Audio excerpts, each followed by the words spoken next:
Olá, irmãos, paz e graça.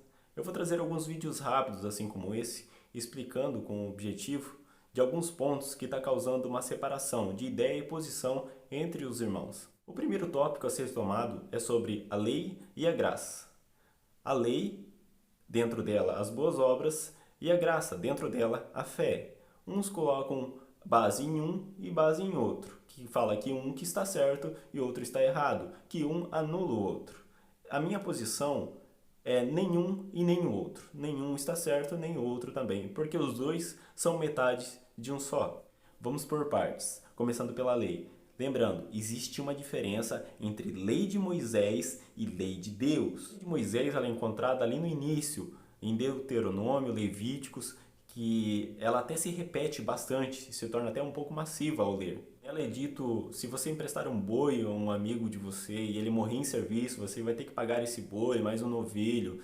É falado sobre não comer peixe sem escama, animal com pata fendida, para o homem não ter relações sexuais com a esposa do seu pai, com ter relações sexuais com a sua irmã, com o seu irmão, com um parente seu.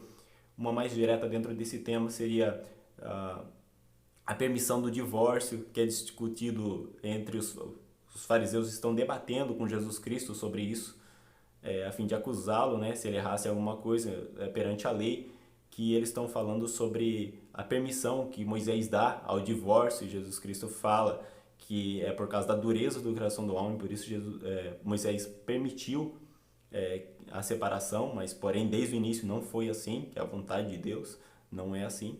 E dentro da lei de Moisés também teria o processo do templo, do tabernáculo, que seria o funcionamento dele, os sacerdócios, os levitas, os holocaustos, sacrifícios, aroma agradável para Deus, a expiação pelo pecado através da morte dos animais.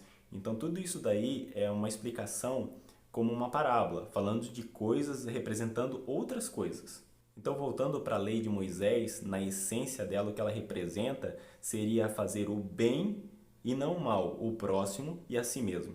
A lei de Deus são os mandamentos, os quais também não são literalmente o que estão escritos, eles representam algo superior, além do que estão escritos. Em Mateus 5, Jesus Cristo está explicando: eu não vim para abolir a lei e nem aos profetas, antes eu vim cumpri-la. Então, os profetas eles traziam as palavras diretamente de Deus. Deus falava para eles e eles repetiam as palavras. E a lei que se aplica ali não é a lei de Moisés, é a lei de Deus. Tanto que os profetas traziam a mensagem direta de Deus quanto os mandamentos dele, que é a ordem direta de Deus. E o que mais é reforçado ali? Jesus diz que é mais fácil passar a terra e o céu do que um tio ou um i sair da lei. Então, deixando bem clara essa diferença entre lei de Moisés e leis de Deus, vamos prosseguir. Qual que é a essência, o resumo então da lei de Moisés? É fazer o bem para o próximo e para si mesmo. Fazer o bem, não o mal. E esse fazer é um fazer externo, você vai lá e faz. E o outro lado tomado pelos irmãos é a graça. E o que seria a graça? A graça é a benevolência de Deus, a misericórdia de Deus, a compaixão dele. É o presente da salvação que Deus nos dá. É o amor incondicional dele para conosco. Onde entra a fé. E o que é a fé? A fé é a esperança. A esperança vem do esperar. Esperar aquilo que você crê, assim seja. Então, num lado está a lei de Moisés. Já vou explicar onde entra a lei de Deus. A lei de Moisés, então, consiste em fazer o bem e não o mal ao próximo e a si mesmo. Em outras palavras, as boas obras, onde a gente faz quando ama o seu próximo e ama a si próprio.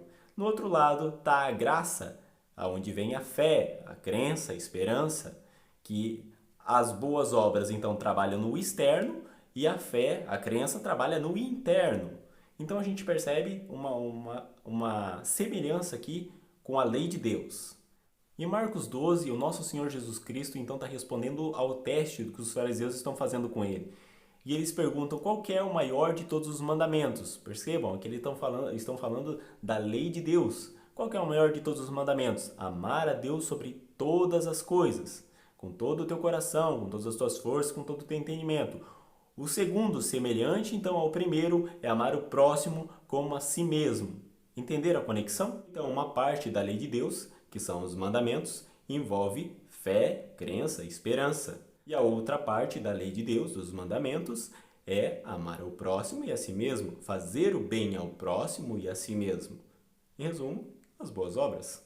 Então, para deixar a conclusão mais por parte da palavra, vou trazer uma das várias passagens que confirmam a união arterial desses dois termos. Passagem qual um dos meus velhos amigos costumava usar sobre a união desses dois termos, quando fazíamos debates saudáveis e estudo da palavra juntos.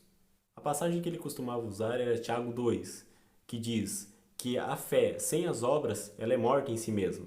Alguém dirá, tu tem a fé e eu tenho as obras. Mostre a tua fé sem as tuas obras, que eu mostro a minha fé pelas minhas obras. Um pouco mais adiante, vemos uma pergunta como uma resposta. E por acaso Abraão não foi justificado pelas obras? Quando levou Isaque, seu filho, oferecendo em um altar? É bem visto que sua fé cooperou junto com as suas obras, porque é pelas obras que a fé é aperfeiçoada. É visto que o homem é justificado por obras e não somente por fé. Não é nenhum e nenhum outro, é os dois juntos, porque assim como um corpo sem espírito está morto, a fé sem obras está morta. É isso que eu tenho a passar para vocês. Espero que Deus abençoe cada um de vocês. Deus seja com todos vocês e com a família de vocês. Até a próxima.